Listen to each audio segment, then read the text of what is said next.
मुख्यमंत्री करण्याच्या याचनेसाठी उद्धव ठाकरे दिल्लीमध्ये आलेले आहेत।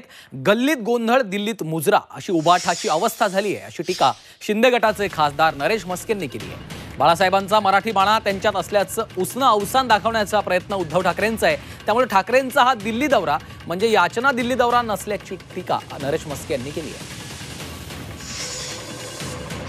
मुख्यमंत्री करा, मला मुख्यमंत्री करा ही याचना करण्याची वेळ आलेली आहे आणि आजचं वक्तव्य आहे की आमच्यामध्ये कोणी मोठा भाऊ नाही आहे। कालपर्यंत म्हणत होते आम्ही मोठा भाऊ आहे। जाहीर करावं, कदाचित मुख्यमंत्री पद जाहीर करण्यास सोनिया गांधी यांनी नकार दिलेला आहे आणि याकरताच याचना मी मशाल प्रमुख म्हणेन ही याचना दिल्ली दौरा आहे। या दौऱ्याला याचना दिल्ली दौरा असं म्हणावं लागेल।